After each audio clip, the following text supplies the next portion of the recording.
Hello, everybody. This is Dr. Financial Literacy. Hope you're having a wonderful day today.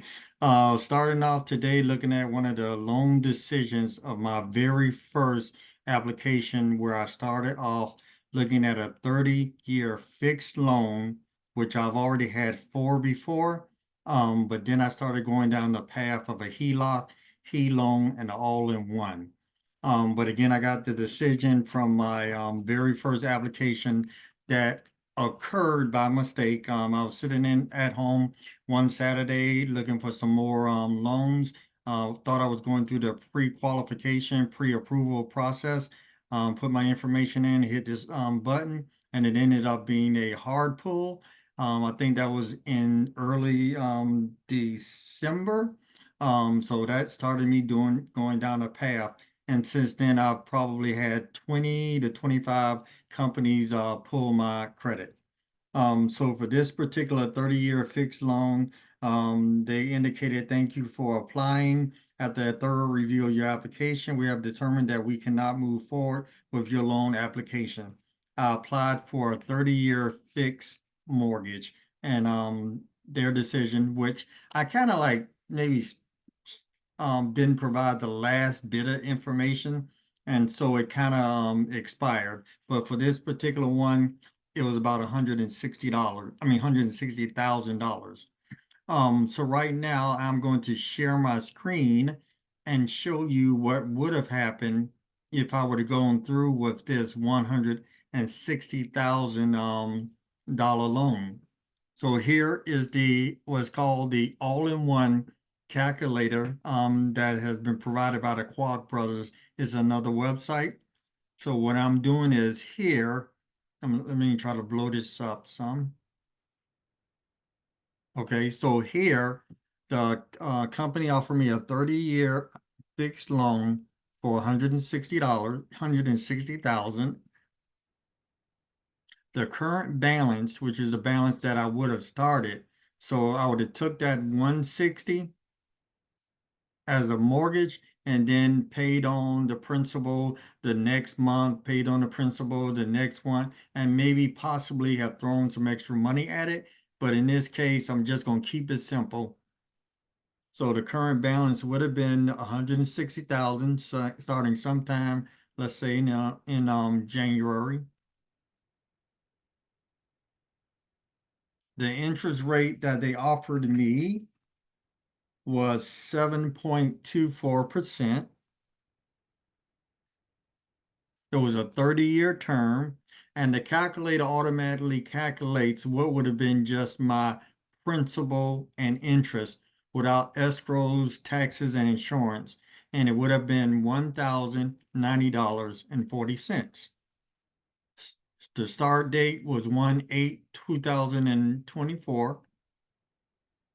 My monthly income. Now, in looking at the calculations, my monthly income that was in the earlier video was calculated by everything that was coming in and everything that was going out, except for the principal and the interest mortgage payment. So this particular model of looking at a HELOC all in one, or a HELOC, does not include your payment. So the HELOC term that I would have been looking for also would have been 160,000. Now the difference between a HELOC and a fixed 30-year mortgage was like every month you have a set payment. So if it would have started off at 1,990 in general, then it would have been that amount plus the escrow and insurance for 30 years, which in general paying about $400 each escrow for each one of my three properties. So it would have been about 1,490, close to 1,500 for close to 30 years. Now the taxes changes every year, so my taxes could go down and it could go up on one of my properties, but in general, they have been steadily increasing. My property up in Atlanta metropolitan area, paying about $3,000 a year for each one of my properties. So my expenses for the month, not including my rent, was about 4,120. And this is what's considered kind of like a cash flow system. It's it helps in the all-in-one loan or the HELOC that it takes in your gross monthly income that you're able to deposit, whatever those sources are, minus all of your expenses, whatever you decide that they are. I've separated my expenses into those personal expenses every day that I deal with in general and a month, and then all those expenses that I'm accountable for on my credit report, and those are built in to the living expenses.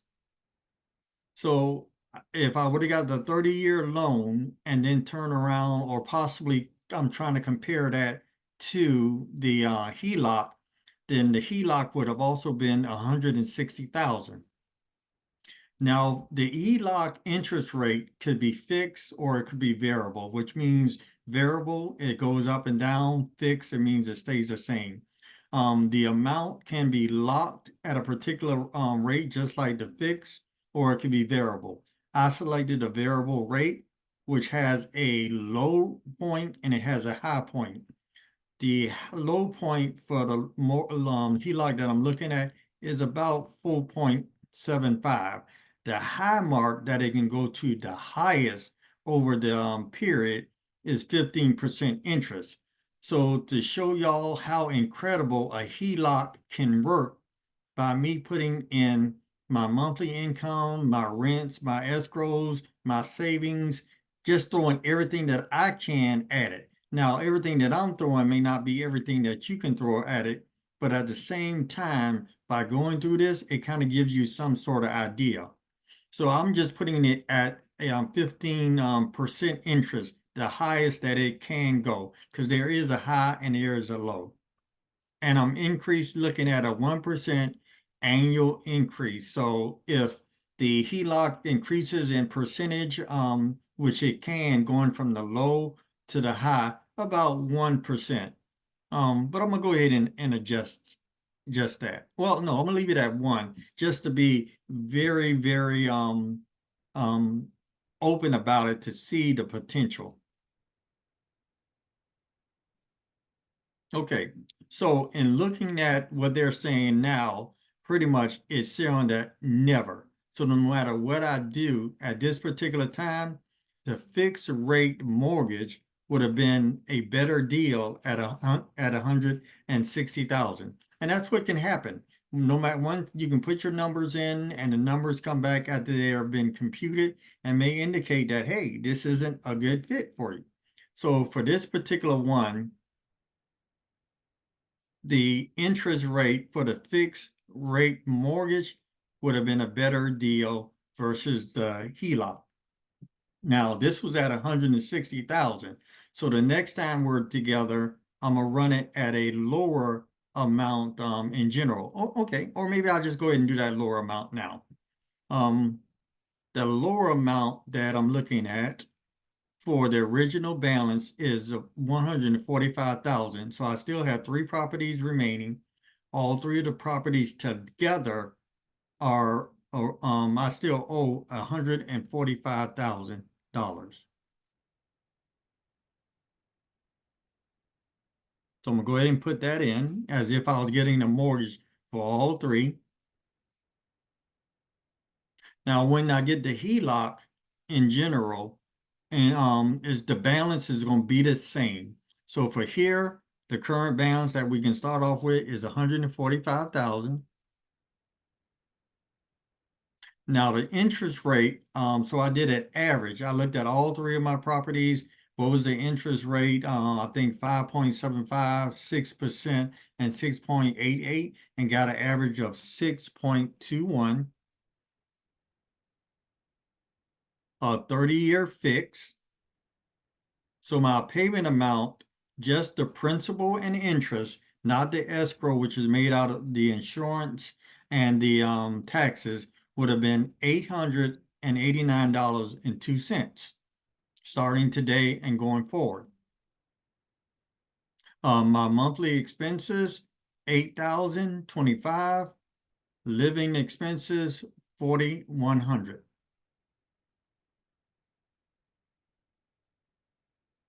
Oh, that may have been the problem right now. I had 1,000,000, not 160. Um, well, I'm gonna put 145,000 on here. Let's make sure I get it right. So if I get a HELOC, the HELOC again can go as high and low, and I'm just going with the highest here at 15%, 1% annual increase.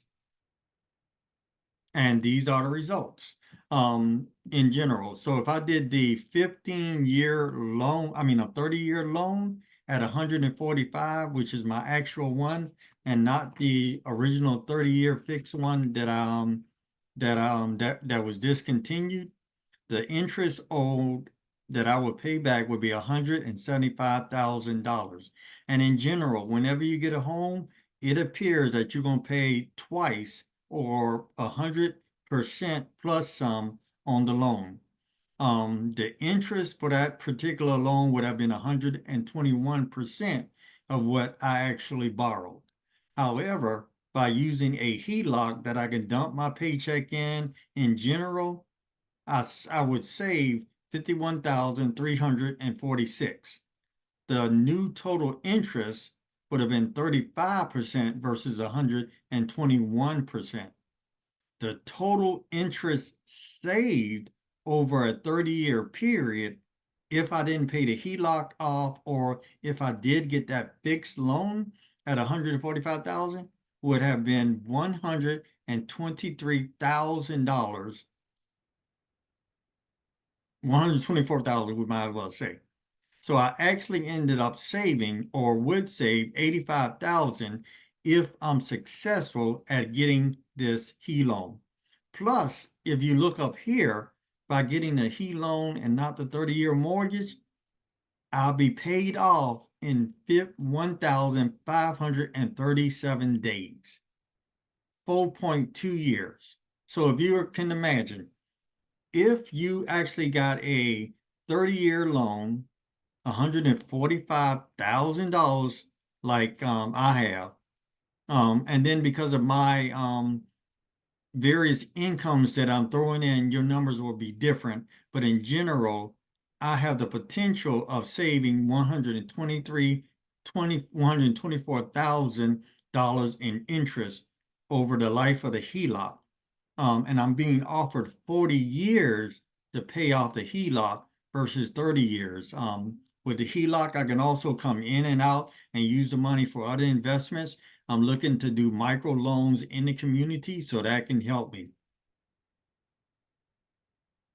So that's one of the things that I wanted to go over today was that I received a letter today. They indicated that I would not be able to get the 30-year fixed loan, but I'm okay with that because once I did a lot of research on a 30-year loan and saw how much more interest I'll be paying, and I looked over my 4 mortgages I had at one time. I'm down to 3 because I lost one. That was about 300 to $400,000 in interest. So now I'm really looking at trying to get a HELOC large enough to really pay off just my 3 existing mortgages that are approximately $145,000. This 30-year loan had about 11, no, they had 0 closing costs, but I would have been breaking even and I would have been paying more principal and less interest in about 20 years.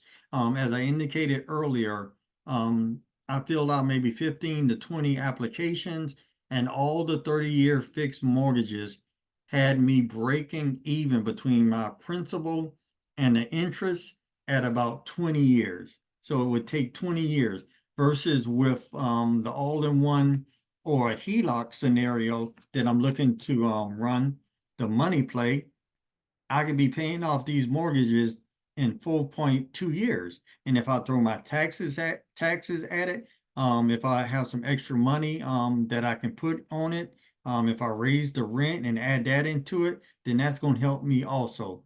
But the main thing about the HELOC or all-in-one loan is the cash flow. And some commentators have indicated that, yeah, you should have a lot of cash flow. And again, I think that's probably important. So you want to kind of look at the cash flow of what you can put in the bank, what they can take out, and what they can leave. But at the same time, it's important to what you can put in, and they decrease your principal. Now let's play with the numbers again. Now the credit union is actually offering me a HELOC for 9.36. They're reviewing me now. We're gonna keep all the numbers the same. So I'm gonna go back up here. The interest rate on average for my three properties, 6.21. You see the monthly payment without the taxes and escrow starting today. Same income, same expenses. The only thing I changed was the interest rate to what the credit union is actually offering me to compare it to a 30-year, $145,000 loan. Okay, let me hit enter.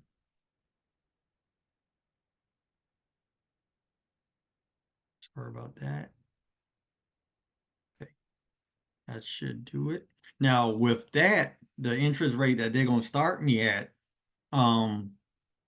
which is 9.36. But the thing about that now, the interest rate can change monthly. So it can be 9.36 my first month. The next month, it can immediately jump to 10, 11 to 12. And that's why I started off with 15%, the highest interest rate. And even that 15% and me putting my salary and income in, then still beat that. But I gotta also maintain a job. Gotta also make sure money is coming in from the tenants in general, and that's a part of it. So if everything goes well for a couple of years, even if I don't collect all the rent, I think I can still make it. It can be paid off, $145,000 can be paid off in 1,324 days or 3.6 years.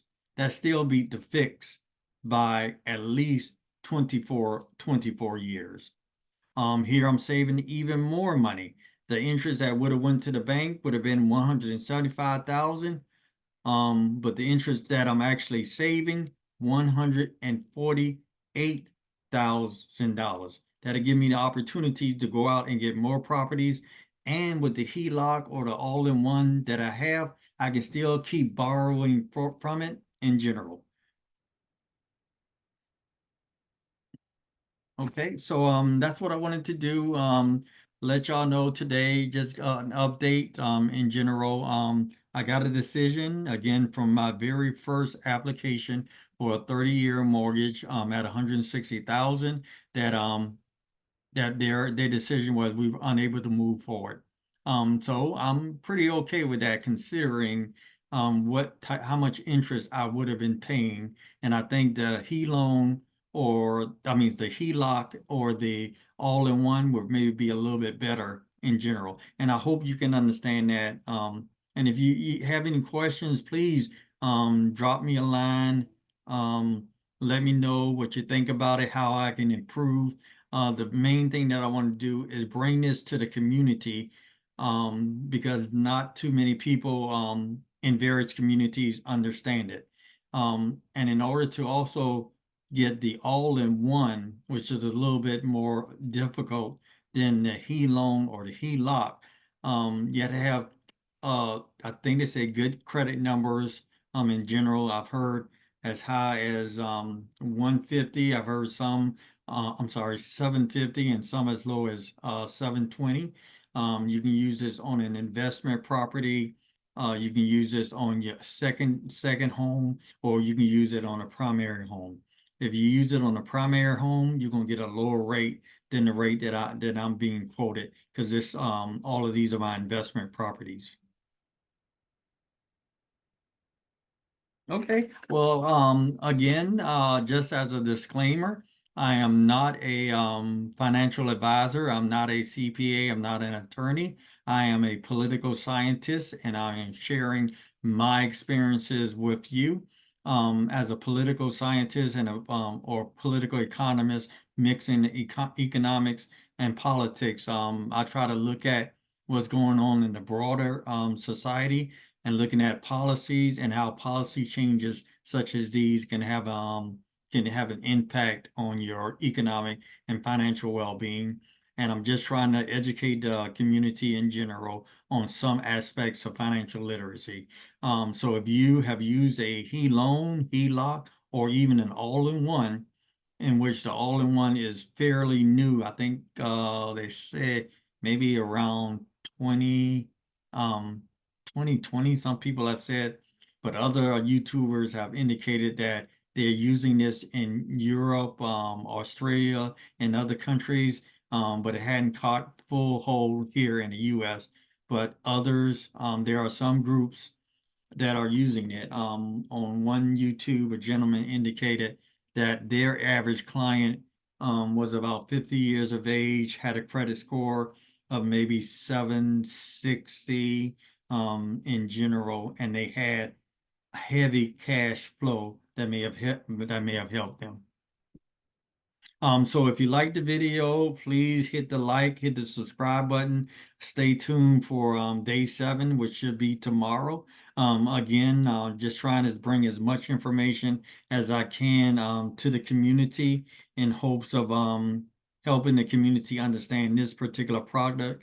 It has the opportunity to be a game changer, and we can save trillions of dollars in mortgage interest, billions of dollars if more individuals get aboard and understand this process. And it comes with risk, and I'll talk about some of the risk later down the line. So I'd like to say thank you very much. Thank you for all my followers. Thank you for allowing me to give you this information and hopefully share it with others. Thank you very much. You have a great day and talk to you soon. Have a great day, everybody. Bye-bye.